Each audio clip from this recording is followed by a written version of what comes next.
Bismillahirrahmanirrahim. Assalamualaikum warahmatullahi wabarakatuh.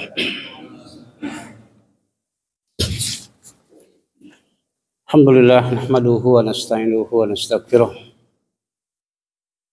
Wa na'udzu billahi min shururi anfusina wa min sayyiati a'malina. May yahdihillahu fala mudilla lahu wa may yudlil fala hadiya lahu. Asyhadu an la ilaha illallah wahdahu la syarika lah wa asyhadu anna Muhammadan abduhu wa rasuluh. Allahumma salli ala Muhammad wa ala alihi wa ashabihi wa dzurriyyatihi wa man tabi'ahum bi ihsanin ila yaumiddin. Ya ayyuhalladzina amanu taqullaha haqqa tuqatih wa la tamutunna illa wa antum muslimun. Ya ayyuhalladzina amanu taqullaha wa qulu qawlan sadida yuslih lakum a'malakum wa yaghfir lakum dhunubakum wa may yuti'illaha wa rasulahu faqad faza fawzan 'azima amma ba'd.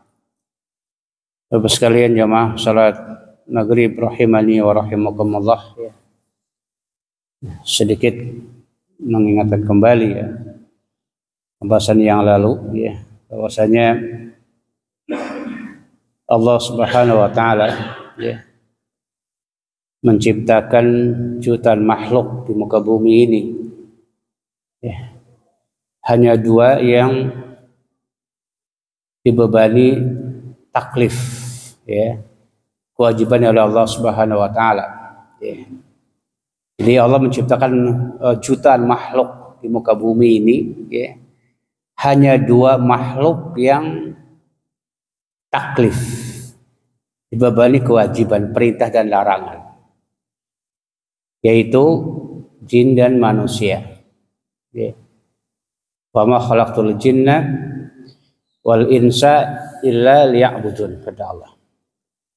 Dan tidaklah aku menciptakan jin dan manusia kecuali untuk beribadah pada Allah Subhanahu wa taala. Itulah dua makhluk Allah yang taklif, dibebani kewajiban perintah dan juga larangan. Selain dua makhluk tidak ada, ya. Kambing, ayam, kucing, kerbau tidak dibebani kewajiban mereka, ya. Hanya dua makhluk ini, ya, yang Allah ciptakan untuk beribadah pada Allah Subhanahu wa taala. Jadi ada dari surah Ad-Dariyat 56, ya. Kenapa demikian? Karena Allah Subhanahu wa taala telah memberikan tiga nikmat yang paling pokok kepada dua makhluk ini. Ya. Alasan Allah Subhanahu wa taala, ya, membebani taklif kepada kedua makhluk ini karena Allah telah memberikan tiga nikmat yang paling pokok, ya, yang paling mendasar, ya. Pertama adalah nikmat akal, ya, nikmat din, nikmat khuriyatul ikhtiar. Ini tiga pokok yang Allah berikan kepada dua makhluk ini. Nikmat akal, ya, nikmat din agama, dan nikmat, ya, bebas memilih, khuriyatul ikhtiar, ya, nikmat akal.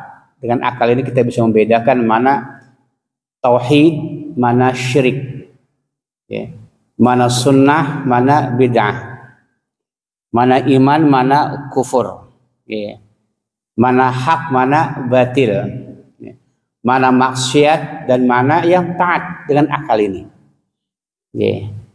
Kemudian dengan agama, ya, kita bisa tahu, ya, bagaimana cara beribadah pada Allah Subhanahu wa taala. Bagaimana cara bermuamalah dengan manusia, agama. Karena agama itu artinya aturan, ya. Aturan, ya. Maka semua kehidupan kita diatur oleh Allah Subhanahu wa taala. Baik urusan ibadah kepada Allah ataupun muamalah bersama kepada manusia. Ya. Bahkan adat, ya, kebiasaan makhluk Allah di muka bumi Allah pun atur. Ya, contoh, ya, adat itu contohnya apa? kawin itu adat. Makan, minum, mandi, tidur itu adat, bukan ibadah. Tetapi Allah mengatur semuanya itu. Ketika kawin, hewan juga kawin, ayam juga kawin, kambing juga kawin. Tetapi mereka Allah atur. Tidak, Allah tidak mengatur mereka. Tetapi manusia diatur oleh dan jin diatur oleh Allah Subhanahu wa taala. Seperti apa? La nikah illa biwaliyin. Tidak boleh nikah tanpa adanya wali. Tanpa dua orang saksi. Tanpa adanya ijab dan kabul, diatur oleh Allah. Itulah agama. Adapun hewan, ayam, diatur enggak? Bebas mereka kawin. Enggak ada paksaan. Dipaksa pun mereka dikatakan tidak dilarang Allah, tidak berdosa. Tapi Islam tidak boleh. Kata Nabi, barang siapa yang menikah tanpa wali maka itu zina. Allah atur. Maka asal kawin adalah dikatakan adat, bukan ibadah. Karena semua binatang juga dikatakan melakukan perkawinan. Cuman manusia diatur oleh Allah. Tidak sembarangan orang dikatakan menikah, kawin gitu, tidak bisa. Ada diatur, ada ayat ijab kabul, ada wali nikah, ada juga saksi-saksi, ada walimah dan yang lainnya. Ini agama. Kita mengetahui contoh adat yang diatur Allah Subhanahu wa taala. Begitu boleh dikatakan tidur, itu adat. Bukan ibadah. Kenapa? Karena hewan juga dikatakan tidur. Tidur, binatang juga tidur. Tapi mereka Allah tidak ngatur. Tapi Islam diatur, manusia diatur. Sunnah kalau mau tidur berwudu terlebih dahulu. Membaca doa sebelum tidur. Kemudian miring sebelah kanan. Menghadap ke arah kiblat. Ini. Ketika bangun pun ada sunnah sulit diatur. Pada asalnya adalah adat. Tetapi Allah mengatur bagaimana ibadah adat yang baik. Contoh yang lain, makan adalah adat. Kami juga makan. Kalau sholat kan jelas ibadah bukan adat. Karena hanya manusia yang sholat. Kalau bila tidak sholat. Tapi kalau makan, mereka juga makan. Mereka juga minum. Mereka juga tidur. Tetapi Islam mengatur. Contoh, makan. Kata Nabi kepada seorang anak Robibnya, ya gulam, samillah, kul biyamini, kul mimma yali. Kata Nabi kepada anak yang masih kecil, Robibnya, anak tiri Nabi, kata Nabi kepada anak ini, hai anak, kata Nabi, makanlah dengan menyebut nama Allah. Makanlah dengan tangan kanan. Makan yang ada di hadapanmu diatur oleh Allah. Kata Nabi apa? Idza akala ahadukum falyakul biyamini wa idza syariba falyashrab biyamin fa inna syaitana ya'kulu wa yashrabu bisyimalihi. Kata Nabi. Apabila makan, makan dengan tangan kanan. Apabila minum, minum dengan tangan kanan. Fa inna syaitana ya'kulu wa yashrabu bisyimalihi. Setan makan minum tangan kiri. Adat diatur oleh Islam. Itulah agama. Ketika buang hajat, adat atau ibadah? Buang hajat. Adat. Karena semua melakukan buang hajat, hewan pun buang hajat. Tapi Islam mengatur untuk manusia. Apa contohnya? Tidak boleh menghadap ke arah kiblat. Tidak boleh membelakangi kiblat. Tidak boleh berbicara ngobrol ketika buang hajat. Harus jauh dari pandangan manusia. Bahkan nongkrongnya pun ada riwayat mendoif di sini Bagaimana nongkrongnya pun ada dalilnya itu. Cuma di sini doy. Dalam hadis Mu'arraf. Tentang bagaimana dikatakan mungkin ternyata secara kesehatan itu mungkin lebih mudah keluar kotoran itu. Caranya pun diatur. Itu adat. Itulah agama. Dia tidak boleh menghadap ke arah kiblat. Tidak boleh juga membelakangi kiblat ketika buang air besar. Ketika masuk kamar mandi ucapkan Bismillah, Allahumma inni a'udzubika minal khaba'is. Masuk kaki kanan, kaki kiri dulu, kaki kiri dulu, ghufranaka. Itulah agama. Ketika mereka sandal ada dalil nggak mereka sandal? Kata Nabi apa? Idza inta'al ahadukum falyabda bi yaminihi. Apabila kalian maka sandal maka mulai dengan kaki sebelah kanan. Apabila dikatakan melepas kaki sebelah kiri. Lihat, ini agama ya, ngatur semuanya. Bahkan Nabi juga mengatakan apabila janganlah kalian berjalan dengan sebelahan. Artinya apa? Sebelah kanan pakai sandal, sebelah kiri tidak pakai sandal, maka Nabi melarang itu. Nabi apa? Pakai dua-duanya atau lepas dua-duanya. Itulah agama. Jadi agama itu ngatur semuanya. Ngatur bagaimana ibadah kepada Allah, atau bagaimana muamalah bersama manusia. Maka tidak ada satu pun perkara yang belum diatur oleh Allah Subhanahu wa taala. Maka Nabi mengatakan ad-dunya sijnul mukmin wa jannatul kafir. Dunia itu adalah penjaranya bagi orang mukmin. Penjara itu bagaimana? Ada aturan. Enggak sembarang orang dikatakan berbuat seenaknya, nggak bisa. Bahkan dikatakan kita mau nengok pun ada aturannya. Itulah penjara. Jam sekian, buka sekian, agak boleh ngomong dan seterusnya. Maka Nabi mengatakan ad-dunya sijnul mu'min wa jannatul kafir. Maka semua perkara yang dibutuhkan oleh manusia Allah telah menjelaskan. Itulah kata Allah, al-yawma akmaltu lakum dinakum. Agama telah sempurna. Tidak ada perkara kata Rasulullah yang bisa mendekatkan kalian ke dalam surga kecuali Nabi telah menjelaskannya. Yang menjauhkan dari neraka itu kita telah menjelaskan, maka tidak ada yang samar. Maka kata Nabi Islam itu seperti cahaya yang terang benderang mislu baydo kata Nabi Tapi kita lanjutkan pembahasan yang sebelumnya tentang masalah godop. Nabi juga melarang untuk bermarah Kalau marah saya kira kan semua agama pun melarang untuk bersikap marah Ketika ada sahabat bertanya kepada Rasulullah, ausini berilah aku nasihat, berilah aku wasiat kata Nabi, la taghdab, jangan marah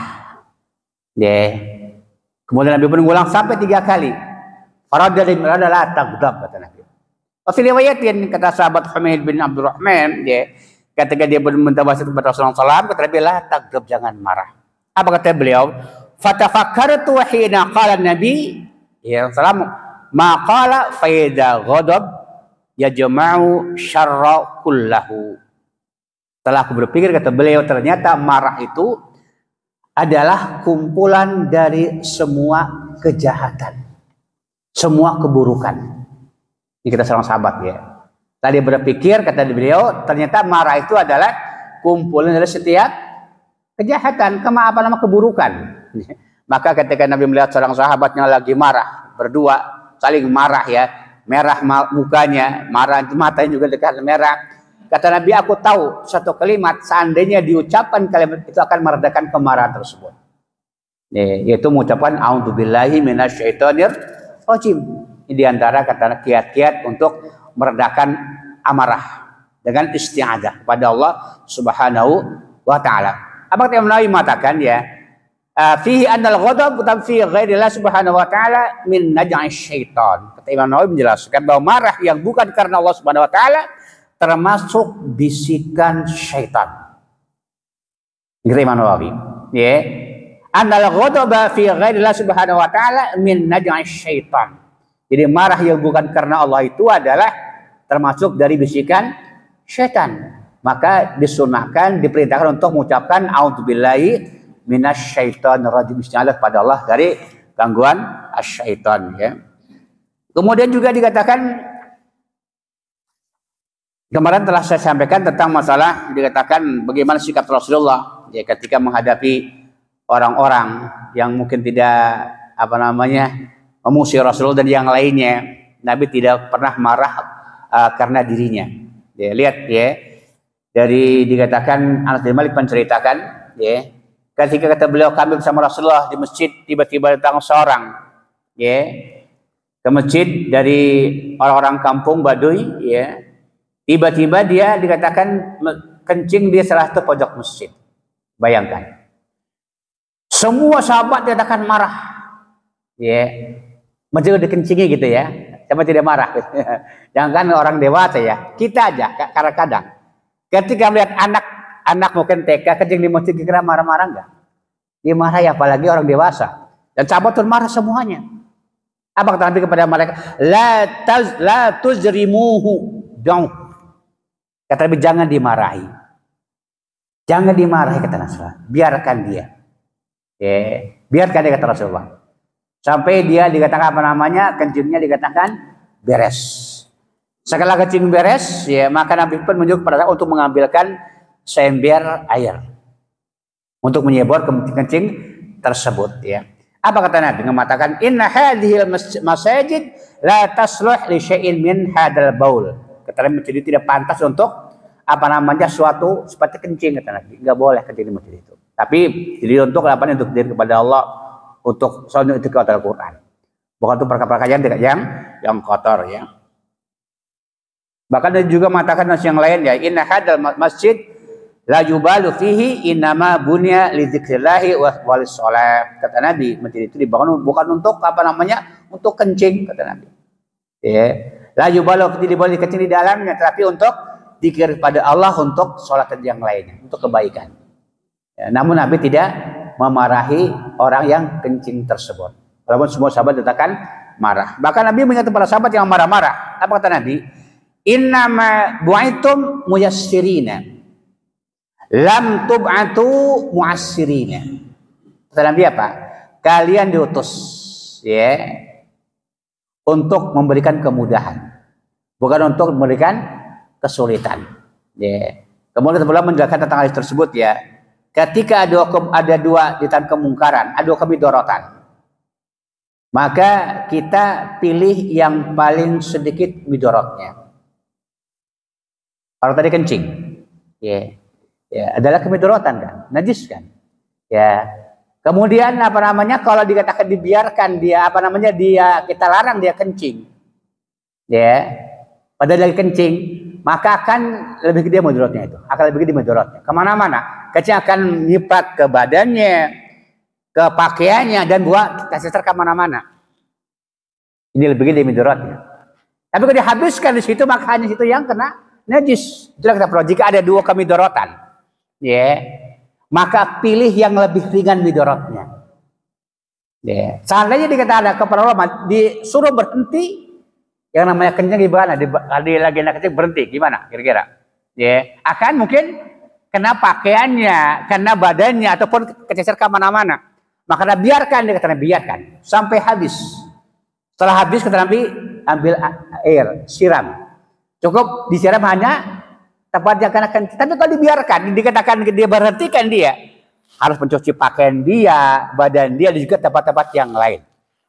Itulah kita perlu, jika ada dua kemidorotan, maka pilih yang paling sedikit kemidorotannya. Di kaidah ya, usul fikih ya. Kemudian juga lihat ketika Nabi sahabat apa namanya menangkap seorang tokoh ya dari Ahlu Yamamah ya. Kisahnya Sumamah bin Asal atau Usal ya. Ketika ditangkap ya, diikat di sebuah masjid, di Masjid Rasulullah SAW ya. Kemudian ya, Nabi ketika mau sholat ya tanya, bagaimana keadaan? Ya.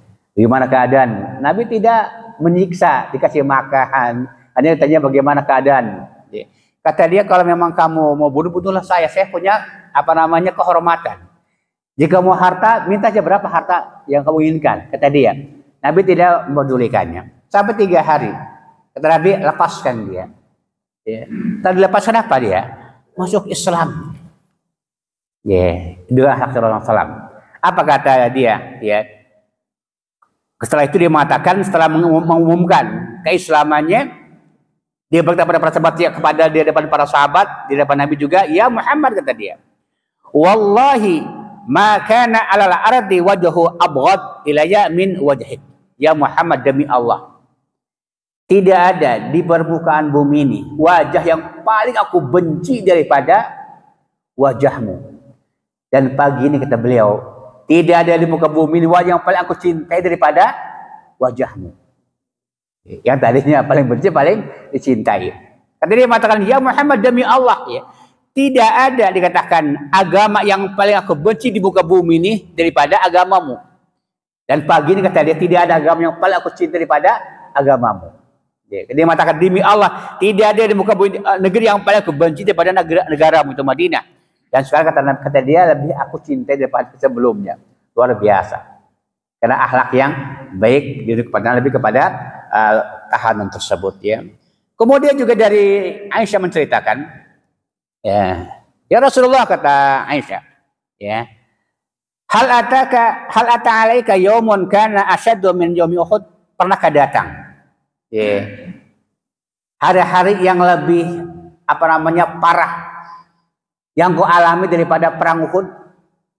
Ya, kata Aisyah kepada Rasulullah, apakah pernah ada hari-hari yang lebih dahsyat, ya, dialami daripada ketika perang Uhud? Kata Nabi, iya. Ketika dulu aku di Mekah, aku mendatangi kamu, datang ke Taif, gitu ya. Aku menawarkan Islam pada mereka agar juga membantu penolong dia. Namun mereka menerimanya dengan, bukan menerima, namun dengan hinaan, ya, dengan mengadili Rasul, melemparinya, ya. Sampai kata Nabi, aku pun kembali, fantalaqtu wa ana mahmum ala wajhi. Aku kembali, ya, dalam keadaan sedih, kata Nabi. Ya, kesedihan yang luar biasa. Juga kata Nabi, aku tidak ternyata udah ada di ila qarni as-salim. Ya. Ini tidak terasa, udah jauh aja, gitu ya. Karena saking sedihnya diterima oleh dakwah Nabi di Taif. Apa kata Nabi? Aku pun mengangkat kepalaku, ternyata dikatakan wa nabi sahati qad adallatni. Ya, aku lihat ada awan yang menutupi aku. Kemudian aku pun melihat Jibril, kata Nabi, maka Nabi pun memanggil saya. Panadani, ya Muhammad, innallaha qad sami'a qaula qaumik. Ya Muhammad, kata Jibril, sesungguhnya Allah telah mendengar ucapan kaum terhadapmu. Oke. Ini kata Nabi kepada kata Jibril kepada salam, ya. Maka Allah pun mengatakan, qad ba'atha ilaika malakul Jibril yatumuru bima syi'ta min fihim. Kata Jibril, Allah telah mengutus kepadamu malaikat-malaikat gunung yang menunggu gunung, ya, untuk menunggu perintahmu. Apa yang kau inginkan untuk mereka? Ya. Maka Nabi pun mengatakan, fanadani malakul, maka malaikat gunung pun memanggil aku, ya, salam kepada saya, kata Nabi. Kemudian, ya Muhammad, innallaha qad sami'a qawla qaumika lak. Ya Muhammad, sesungguhnya Allah telah mendengar perkataan kaummu terhadapmu. Ya, aku malaikat gunung, penunggu gunung, kata malaikat tersebut, ya, Allah utus kepadamu, ya, apa yang kau perintahkan kepadaku untuk mereka. Ya, caranya kata di gunung ini timpakan kepada mereka, aku lakukan, kata malaikat tersebut. Namun kata Nabi mengatakan, bal arju ayyukhrijallah min aslabihim man ya'budullah subhanahu wa ta'ala wahda. Tidak, kata Nabi, tapi aku mengharap, ya, mengharap Allah subhanahu wa ta'ala mengeluarkan, dia anak keturunan mereka beribadah pada Allah subhanahu wa ta'ala. Dia tidak membalas dendam, ya. Bagaimana mengharap anak keturunannya menjadi muslim, ya, yang beribadah pada Allah, tidak berbuat syirik pada Allah subhanahu wa ta'ala. Itulah kata Nabi kepada malaikat tersebut. Itulah kata Aisyah, ya, kesedihan yang Nabi alami lebih dahsyat daripada ketika perang Uhud. Perang Uhud yang Nabi alami, kepalanya bocor, pecah Nabi itu kepalanya. Giginya juga dikatakan rontok. Ya. Maka ketika kepalanya pecah, ya, Fatimah dan Ali, ya, merawatnya. Ali membasuhnya dengan air, kemudian Fatimah pun mengikatnya dengan kain, namun darah terus mengalir. Maka Fatimah dikatakan membakar, dikatakan tikar. Ya. Kemudian setelah habis, abunya ditempelkan ke luka Nabi. Akhirnya dikatakan tidak mengalir lagi darah tersebut, ya. Lihat, bahwa Nabi juga masih kena, ya, karena bahaya. Nabi tidak bisa membalas menolak bala, tidak. Ya. Nabi juga manusia biasa. Nabi ketika dikatakan perang Uhud pecah kepalanya, rontok giginya Nabi. Oleh siapa? Oleh orang-orang musyrik Quraisy. Nabi masih kena sihir. Apa sihir apa? Sihir kata Aisyah menceritakan bahwasanya ketika Nabi kena sihir, Nabi seolah-olah mendatangi istrinya padahal tidak mendatangi istri-istrinya. Apa tasawuf sorry ini sihir yang paling dahsyat. Maka Nabi mengutus Allah mengutus kepadanya 2 orang malaikat untuk dikatakan mendatangi Nabi. Kemudian yang saat yang di atas bertanya kepada yang di bawah kaki ini, kenapa laki-laki ini? Kata dia matbu atau mashur, dia kena sihir. Siapa yang mensihirnya? Labib bin Asab kata Nabi orang Yahudi Kemudian di Bima, dengan apa dia mensihirnya? Kata dia dengan rambut yang diambil dari sisir Rasulullah. Maka tukang sihir itu biasanya kalau mensihir orang akan mengambil barang milik yang disihir. Apakah berupa rambutnya, kukunya, pakaiannya ataupun yang lainnya. Tukang sihir. Seperti itu Maka Nabi juga masih kena sihir. Nabi juga kena racun. Kenapa Allah mengatakan kul inna ma'ana basyarun mithlukum. Katakan Muhammad, aku manusia seperti kalian. Maka Nabi dikatakan kena luka oleh orang-orang Quraisy kena sihir, kena racun dan masih banyak yang lainnya. Nabi juga sakit, Nabi juga makan, minum, tidur dan yang lainnya. Karena manusia biasa seperti kita. Bedanya apa? Kata yuha ilayya, diberikan wahyu, itu aja bedanya. Beda dengan kita dengan Nabi SAW Kemudian juga dalam hal yang lain, bagaimana Nabi mensikapi ketika ada hal yang tidak baik. Dari Muawiyah bin Hakam menceritakan, ketika kami bersolat bersama Rasulullah dan para sahabatnya, id atosa rajulun minal qaum. Tiba-tiba ada seorang sahabat dari jamaah ketika itu ada yang bersin. Ain kata yang salat Di sisi ada Muawiyah bin Hakam. Maka Muawiyah ketika temannya sebelah ini bersin, dia mengucapkan yarhamukallah padahal lagi sholat. Yarhamukallah. Maka sahabat yang lain pun dikatakan melihat melototi dia. Dia begitu melototi dia. Lagi sholat ngomong yarhamukallah, melototi dia. Kemudian ketika mereka melototi wasakala ummi, celaka. Ada apa dengan kamu? Ada apa denganku? Kenapa kamu melototi saya gitu Maka dikatakan kemudian dia pun akhirnya dikatakan istilahnya setelah itu Pedribuna, maka mereka pun sahabat begini karena ngomong lagi gitu Kemudian dikatakan pada falamma ra'aituhum yusbit, ketika aku melihat mereka mendiamkan saya, aku pun diam.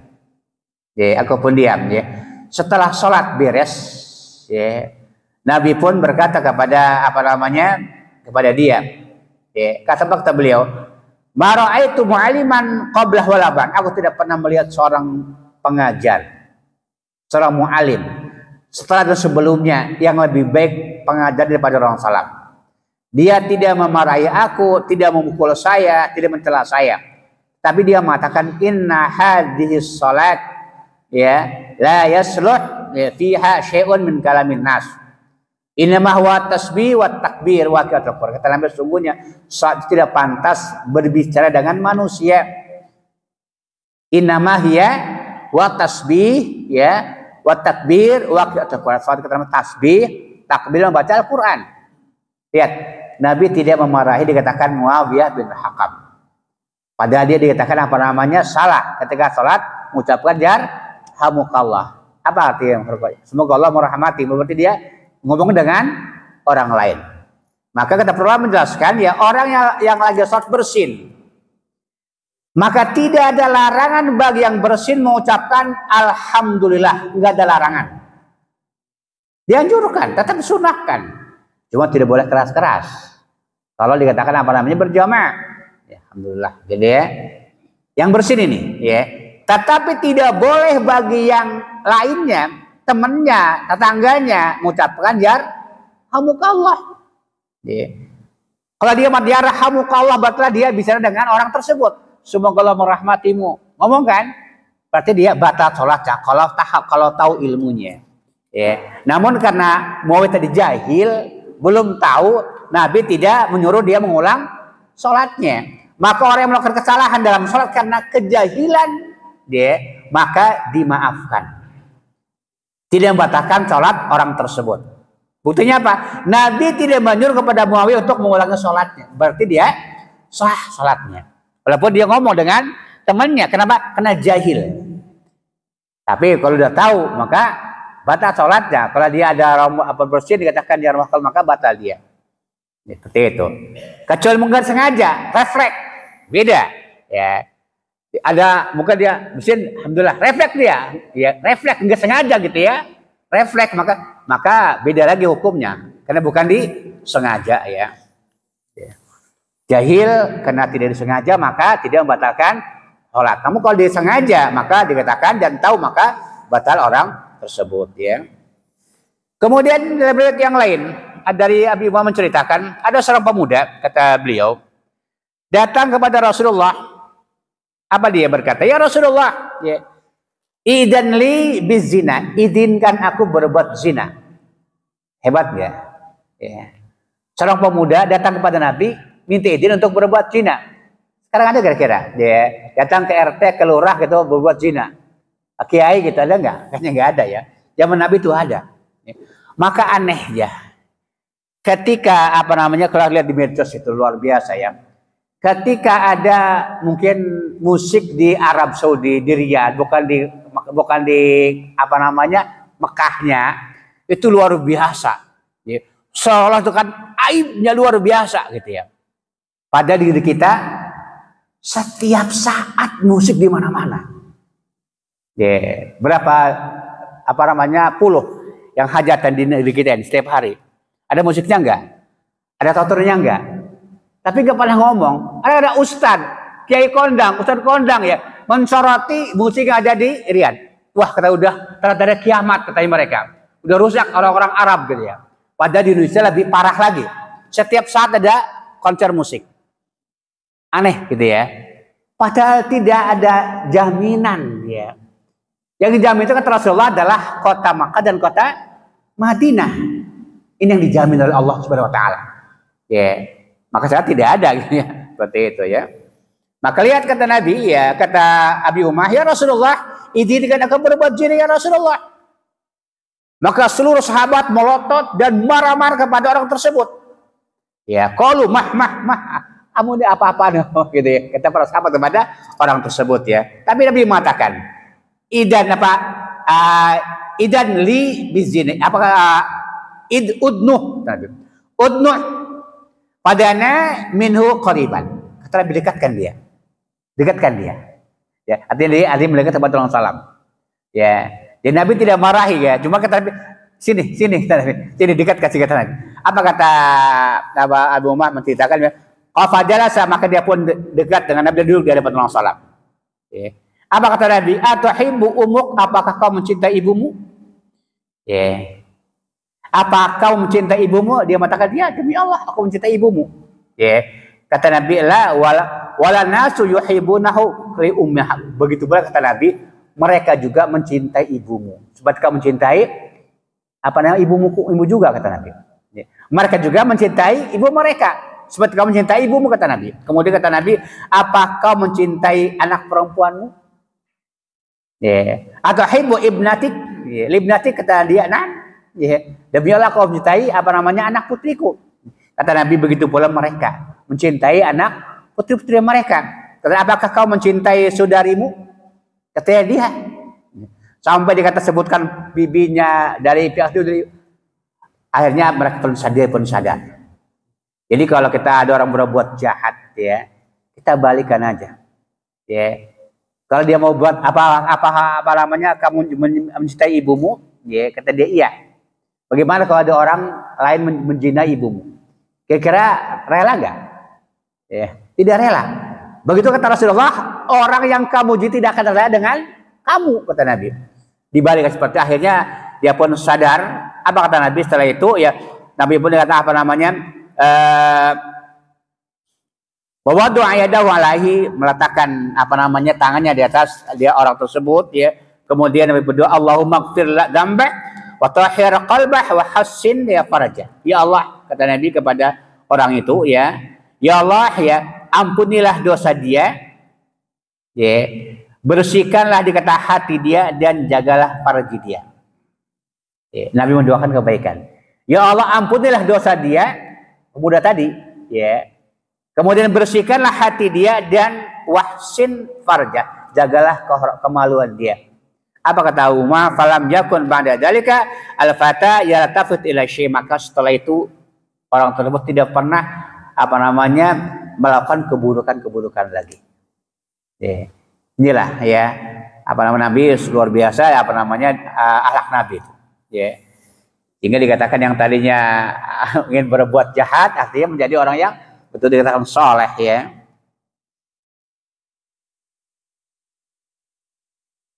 Kemudian ketika Ibnu Qayyim menjelaskan ya dalam masalah ghadab ini kata beliau ya, husnul khuluq yaqumu ala arba'ati arkan.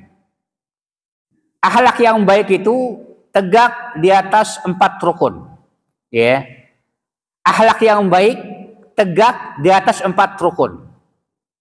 Ya. Apa itu? Pertama adalah as-sabru, kesabaran. Ya. Kemudian al-iffah, menjaga kehormatan. Ya. Kemudian as-syuja'ah, keberanian. Ya.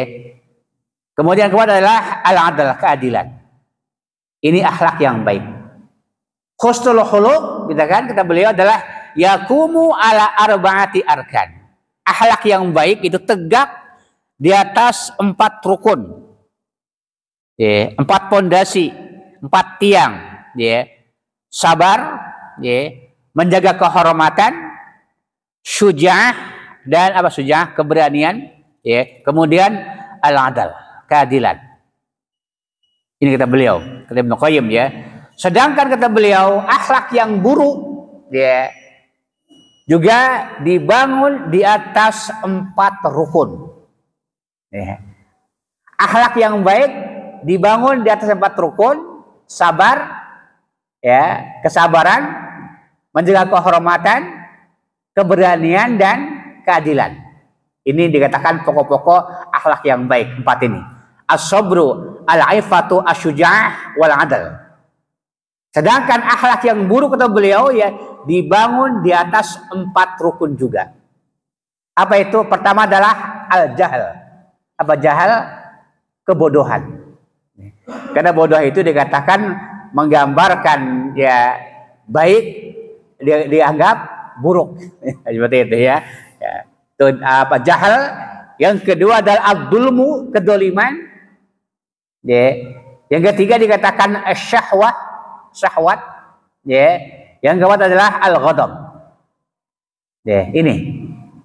Jadi pokok apa namanya akhlak yang baik tegak di atas 4 rukun, ya.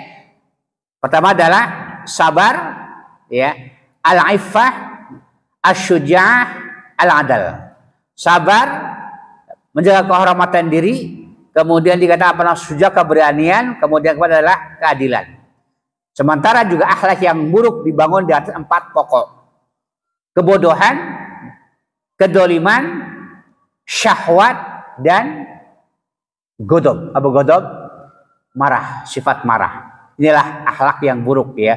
Maka Nabi pun sering berdoa kepada Allah Subhanahu wa taala, Allahumma inni a'udzubika min munkaratil akhlaq wal a'mal wal ahwa wal adwa.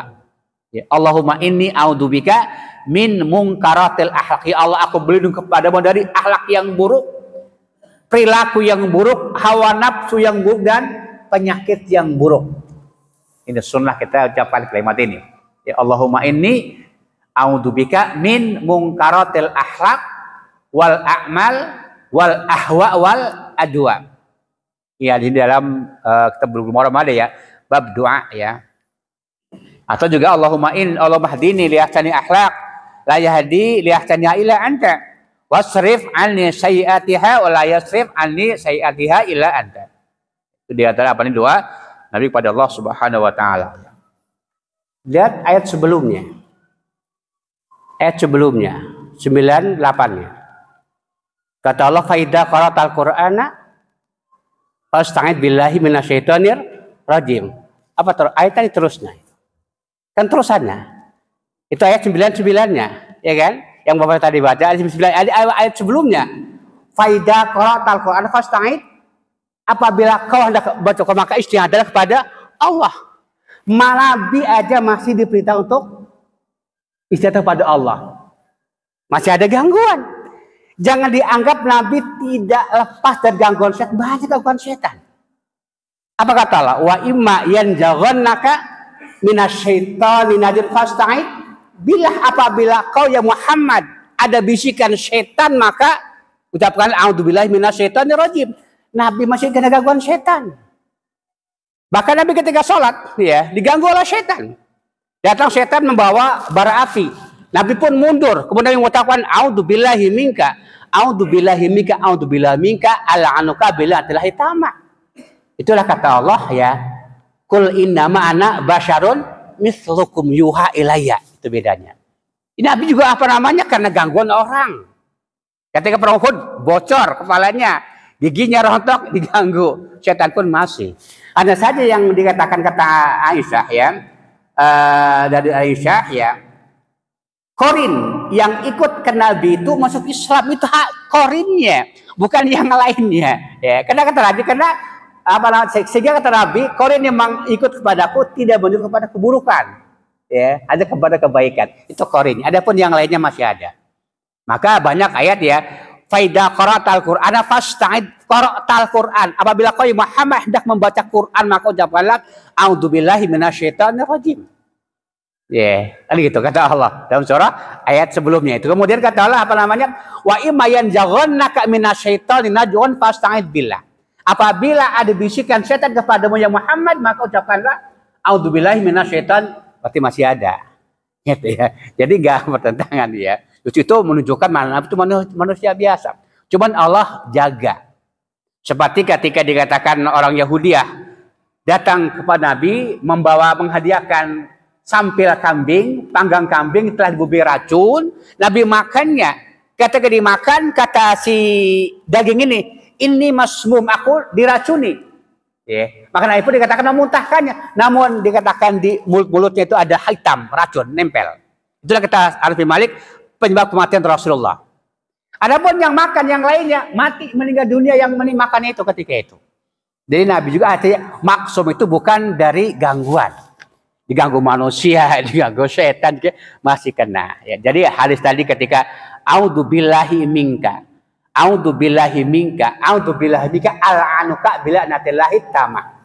Ini ketika apa namanya Nabi diganggu setan ketika sholat. Wallahu a'lam. Jadi nggak bertatakan soal saling memuatkan. Maka tidak ada apa namanya kekuasaan bagi orang yang beriman bertakwa. Tidak bisa apa namanya menguasai, ya seperti itu. Tidak bisa mencelakai. Maka disunahkan mengucapkan a'udzubillahi minasyaitonir rajim, baca Al-Qur'an. Wallahu a'lam. Itulah yang saya sampaikan, semoga bermanfaat, ya. Kita ini alhamdulillah sudah balik 6.